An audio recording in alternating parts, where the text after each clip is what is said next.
Welcome back to Joe's Astrology, and we're talking about the moon. And we're at the moon in Gemini, reading from a book from a old astrologer back in the early 1900s, I think, Alan Leo. The moon in Gemini, and I've known a few people with moon in Gemini, so I'll speak about them. It's pretty accurate. He goes on to say that the lunar position in Gemini strengthens the intellect and makes the native a lover of books, of study, of scientific and literary pursuits, and inclines him to some occupation of a mercurial nature. And I remember one person in particular. She was very smart. She was into stuff like astrology. That's how I met her. And she loved books. And that's part of the reason how you become more intelligent. And I wouldn't say she was like a genius or anything like that, but she was bent towards that, I would say, and knew about a lot of books that I knew about.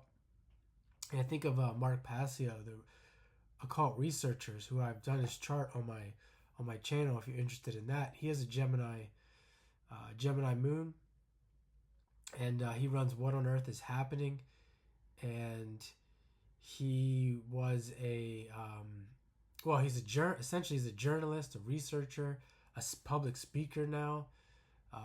Talk about books. He has a library of books that you can't find anywhere else that he offers to you for a donation. Talking about like 10,000 books. And you can find that on whatonearthishappening.com. And again, he has he has a Gemini moon. He's a sun in Leo, so his moon is in a full position. Very mercurial. It says here he is active in mind and body, likely to change his residence frequently or has more than one house. Often goes on short journeys, travels, or is out and about a good deal. Is often outdoors, walking or riding, etc., or calling on other people. And this first person I mentioned, I met her. She was essentially at her sister's house, just kind of wandering in this town, wandering around, thousands of miles away from her home, no money, and she was okay with this to a certain degree. And she had stories about doing this other places that you would never believe that a person would go. Let's see here. Very comfortable walking around in public. All different places that you would think many people wouldn't be comfortable with. He is skillful and dexterous with his hands and arms. He's able to live by his wits and may gain money as a messenger, traveler, salesman, speaker, clerk, writer, designer, journalist, engraver, artist, sculptor, or by study and literature. So this idea of living by his wits. I mean, my moon's in Aquarius, but it's at 20 degrees.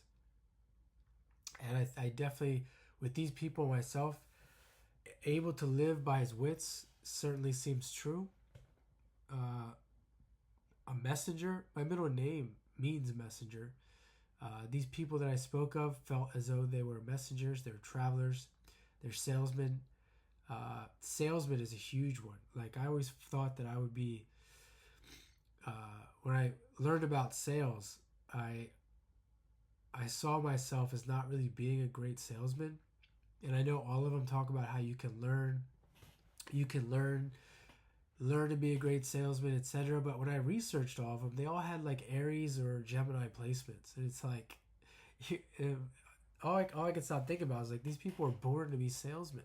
Because I think Gemini is one of the most or the best sign to have, particularly a moon, to be a good salesman. For all of these reasons. May have more than one occupation or may change his occupation. I think that I look at my chart. I have Gemini on the 5th, Gemini on the 6th house cusp, and all my life I've never really been able to have one occupation. I've really tried, and it always seems to be dual in some way or another. And I'm learning to maybe possibly accept that now. But this idea of being changeable, having more than one occupation, like for example, a lot of people who are like salespeople have a job and they're a salesperson, or they own a business and they have a job. The mind is prone to change, and there may be irresolution or lack of perseverance. This idea of going back and forth, like really enjoying jumping around. Then he says, in a bad horoscope, it may show as underhandedness, subtlety, lack of straightforwardness, and honesty, especially in matters of the second, third, and fourth houses. So Gemini is known to be a trickster, a liar, and this is true as well. This doesn't mean that if you have Gemini moon that you're a liar. I mean, you might have like tendencies towards that. With all the signs, this can happen. There's degrees of this, but particularly, I think when you see someone, as he says, in a bad horoscope, you've had like a quote unquote bad person or an unevolved person. I knew a Gemini son who was stealing in this workplace I was at. I knew he was stealing. And the manager just couldn't see. He just couldn't accept it.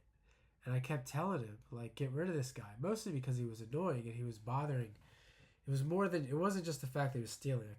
That really didn't bother me as much as the other stuff. But it's like, finally it came out. And he turned his life around, supposedly, somewhere else. But yeah, it's not so much just Gemini, but that's tending.